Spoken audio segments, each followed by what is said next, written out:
Selamat malam, saudara-saudari terkasih di dalam Yesus Kristus. Berjumpa kembali dalam siaran Night Call GPIB. Saya Pendeta Elizabeth Martina Tarigan Rumpuin selaku Ketua Majelis Jemaat GPIB Shalom Cikampek. Kita akan belajar lagi akan firman Tuhan yang akan memberikan kekuatan bagi kita untuk menjalani hari esok. Sebelumnya, mari kita berdoa. Allah Bapa, kami mengucap syukur, berterima kasih Engkau Allah yang memberikan kekuatan bagi setiap kami untuk menjalani hari ini. Kini malam telah menjadi bagian kehidupan kami. Namun sebelumnya kami akan menutupnya di dalam pendengaran akan firman Tuhan, sehingga menjadi kekuatan bagi setiap kami untuk menjalani hari-hari yang Tuhan percayakan. Inilah hamba-Mu yang akan memberitakan, tutup bungkus dalam kuasa darah Kristus. Demi Kristus yang hidup kami berdoa. Amin. Saudara-saudari yang terkasih dalam Yesus Kristus, bacaan kita terambil dari kitab Roma pasal 15 ayatnya yang keempat. Akan saya bacakan bagi kita sekalian saat ini. Kitab Roma pasal 15 ayatnya yang keempat. Firman Tuhan mengatakan, sebab segala sesuatu yang ditulis dahulu telah ditulis untuk menjadi pelajaran bagi kita, supaya kita teguh berpegang pada pengharapan oleh ketekunan dan penghiburan dari kitab suci. Yang berbahagia adalah kita sekalian yang merenungkan dan mendengarkan firman Tuhan, serta menjadikan pelita bagi perjalanan kita sehari-hari. Terpujilah Kristus, haleluya. Salam, selamat hari Minggu.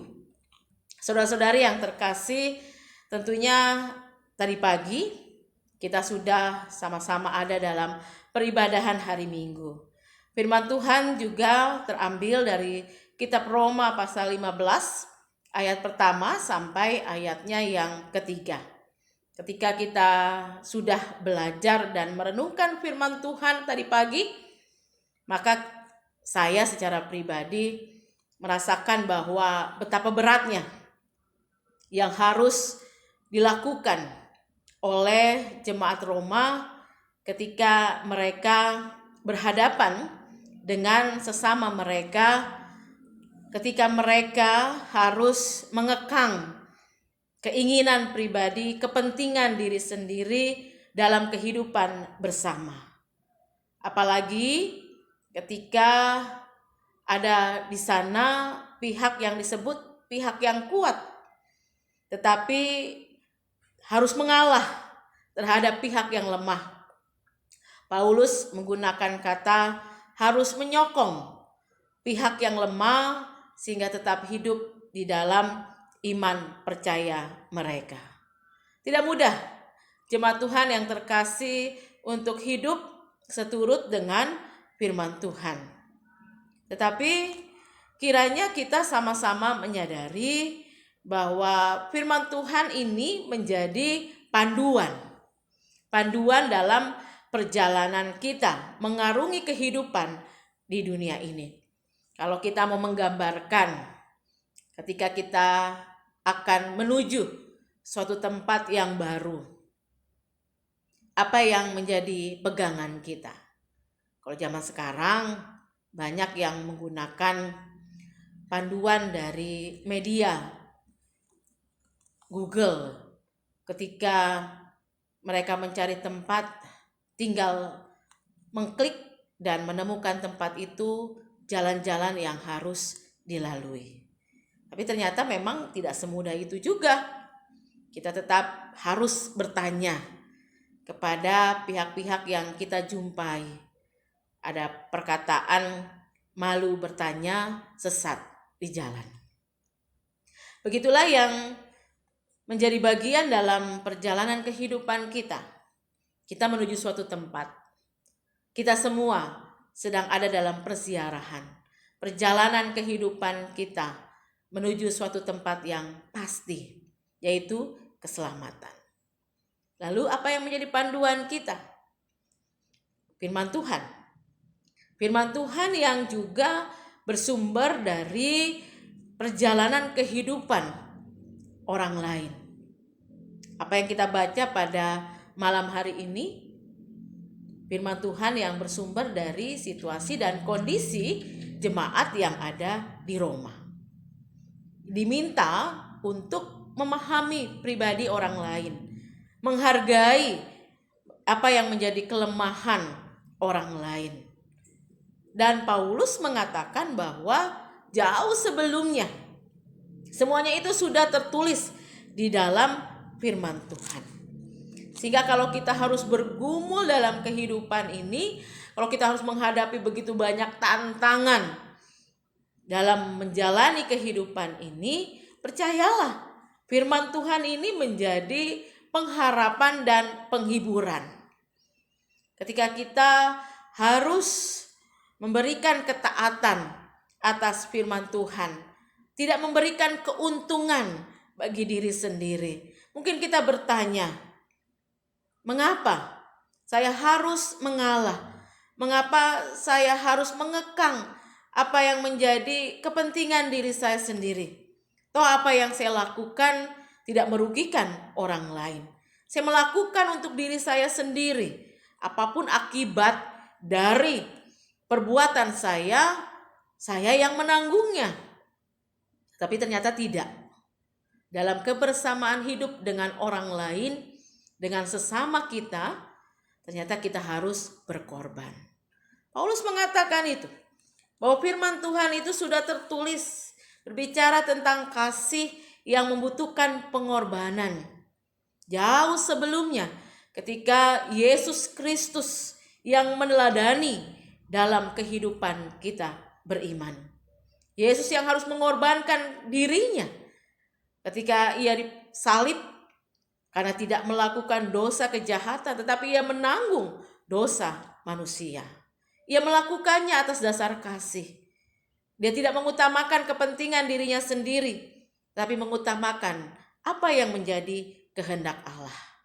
Itulah yang harus menjadi bagian juga di dalam kehidupan kita.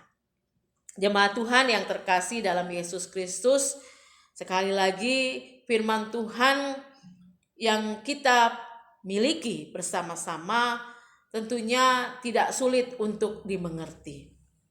Banyak terjemahan-terjemahan dalam berbagai bahasa. Setiap orang dapat membacanya, setiap orang dapat mengerti dan memahami. Tetapi yang menjadi bagian tersulit adalah melakukannya. Melakukan firman Tuhan ini. Itu yang menjadi bagian yang sangat sulit bagi diri kita masing-masing. Tapi sekali lagi, seperti yang saya katakan di awal, kalau kita ingin menuju suatu tempat yang Allah tetapkan, tentukan bagi para pemenang di dunia ini, maka kita sudah mempunyai panduan yang tepat, yaitu firman Tuhan. Kita tinggal membacanya, berikan ketekunan di dalamnya, berikan hati yang mau terbuka untuk menerima segala firman Tuhan yang tersampaikan bagi kita. Jangan mengeraskan hati kita, berubahlah oleh pembaharuan budi kita, oleh karena pendengaran akan firman Tuhan. Saksikan firman Tuhan itu. Tidak lagi hanya sebatas kata-kata, tapi terwujud di dalam perbuatan, di dalam sikap kita yang memberikan kesaksian yang benar tentang siapa Yesus Kristus. Kiranya kita menjadi pribadi-pribadi yang memegang ajaran daripada firman Tuhan. Mari kita menyerahkan kehidupan kita seutuhnya, dipandu oleh firman Tuhan, maka kita akan menuju jalan kebenaran yang dikehendaki oleh Allah. Terpujilah Kristus. Amin. Mari kita berdoa. Allah Bapa, kami kembali mengucap syukur firman-Mu telah kami dengar pada malam hari ini, memberikan ketenangan, kedamaian, mengevaluasi perjalanan kehidupan kami sepanjang hari ini, Apakah kami sudah hidup seturut dengan kebenaran firman-Mu? Apakah firman Tuhan sudah menjadi pandu di dalam perjalanan kami sehari-hari?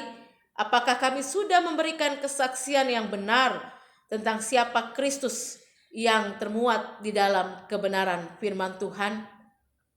Kini kami akan beristirahat. Kami akan menerima anugerah Tuhan lewat istirahat kami malam hari ini, yang mengembalikan kekuatan kami, sehingga esok hari kami akan memulai lagi perjalanan kehidupan kami. Kiranya Engkau Allah yang menuntun.